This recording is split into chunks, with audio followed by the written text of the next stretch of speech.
Hello everyone. Last week the analysis was about the possibility of monetary policy in the near future, and today I am trying to shed light on what fiscal policies can do in a world where globalization is reversed a bit. Now, bear with me till the end, because the logic of this analysis points to a direction which is actually bizarre, but I don't want to say it yet. It's actually shocking to me as well. So, fiscal policy. The idea that government consumption, if increased, can create additional demand in the economy was originally explored by John Maynard Keynes after the Great Depression, and he recommended that governments should do everything to achieve full employment. Now, in this effort, the best way was that governments increased their own consumption, which created demand in the economy, and then all those who earned additional income would also spend that income or save it up and fund new investment in the economy. And all these additional spending will create secondary demand for services and secondary activity and provision of services and goods. And all those who earned income in the secondary effects will also spend, and the process goes on. And this is where the government consumption multiplier was defined. The multiplier is simply the number, how much one additional dollar spent by the government would increase the GDP or the economy's output. If it is typically, it was expected to be 3 or 4. Now, the shocking part is that recently I came across a working paper by the New Zealand Treasury, and this working paper by Andrew Binning analyzed the fiscal policy multiplier in the New Zealand context. The period when they analyzed it was between 1994 and 2019. It gave 25 years of data for the analysts, and they found that the actual fiscal policy multiplier is less than 1, which means if the government spends an additional dollar as consumption, that would increase the economic output by less than $1. Now, it is quite a shocking result to me, and when I went through the paper, it became clear that owing to globalization, there are leakages in the system. What are these leakages? First, if let's say $100 is spent by the government, which is new spending, some of that money would go on interest obligations, because if all the new funding is funded by taxes, that would mean the additional demand by the government is net zero, so it wouldn't create additional demand at all. So they have to fund it by debt, and they have to pay interest for that debt. Let's say this is 4%. Fine.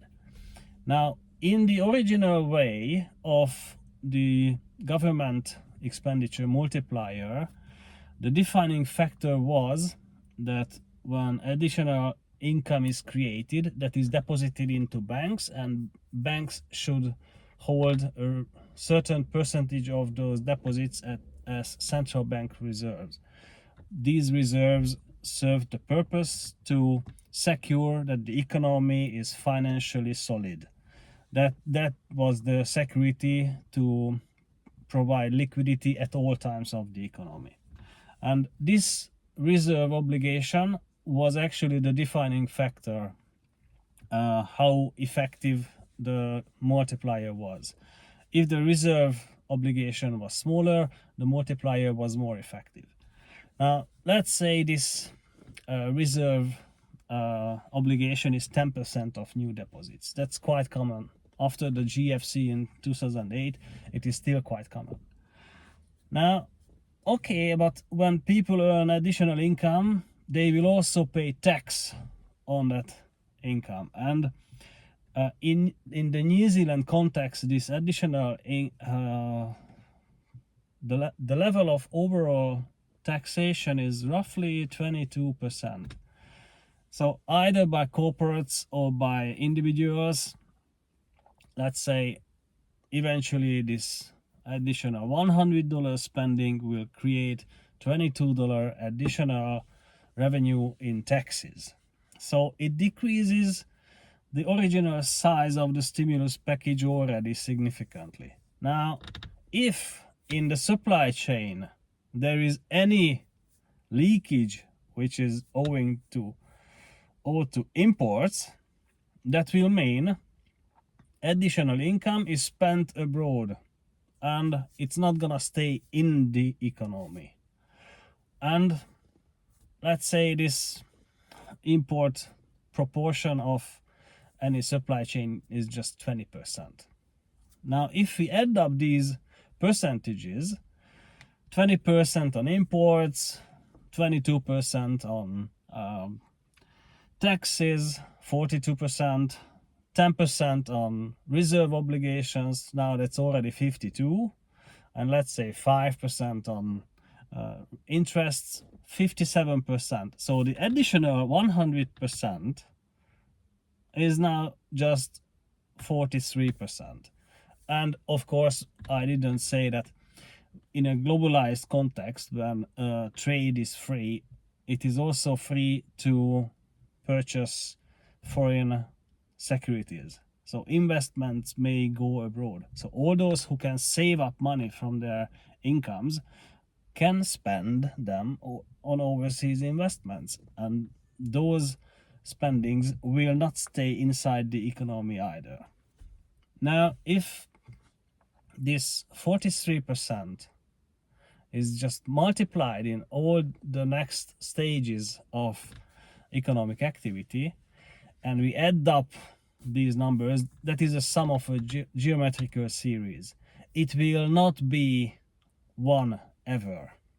So this is all these leakages cause that government spending is actually not effective to stimulate the economy. It would be if the spending multiplier were higher than 1, but no, it's actually lower than 1. And what can governments do to improve the efficacy of fiscal spending multipliers? Well, they have to turn off the leaking taps, which is, well, they can reduce somehow interest rates or convince the central banks that smaller reserves should be just sufficient for the economy to sustain liquidity. But that's not the major part. The major part comes from taxes. Okay, they should reduce the overall taxation level in the economy.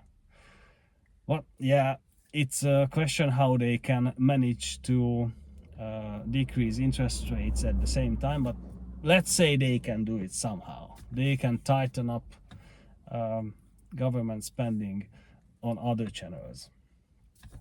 Well, Doge is doing it in the United States, but for the sake of argument, just stay within the possible leakages. And yes, it is also possible to decrease the reliance on imports and decrease the investment on overseas assets. Now, these are larger ones. And if you think through that governments should do these steps to improve their own efficacy in stimulating the economy, now think through just for 1 second what Trump is doing. He had a debate with Jerome Powell because Powell was not willing to lose monetary policy. But actually, what Trump was arguing for, more favorable monetary conditions, lower interest rates, actually constitute the first step in the process. Second, decreased taxation. Doge is doing its part in decreasing government spending. Now, parallel with imposing tariffs on imports, Trump is also aiming at decreasing the overall taxation level of the US economy. And by imposing the tariffs, he wants to decrease import dependency.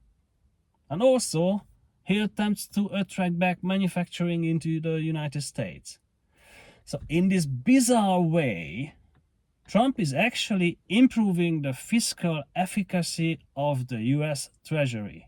It has a logic. What at first seemed to be a devastating effect on the world economy and also causing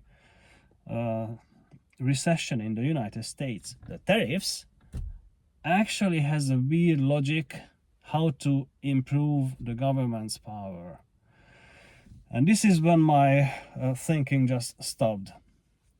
All those governments that intend to improve their own fiscal efficacy should do these steps. Now, if governments intend to sustain free trade, in that case they should compete in improving their own domestic conditions for economic activity, which would mean altogether the economy would be less reliant on imports because the domestic activities are more efficient. Second, investments should be attracted to these countries. So altogether, these leaking points or investment on abroad assets and imports, these will decrease. And with the decrease of these elements, components of the whole equation, governments can improve the fiscal spending multiplier. Shocking, but it seems to improve government spending efficacy, governments should reverse the benefits of globalization. We live in a strange world. Well, I believe that in the end of the process there will be a consolidation, but we have to get through this turbulent period. Thank you for watching and see you next week.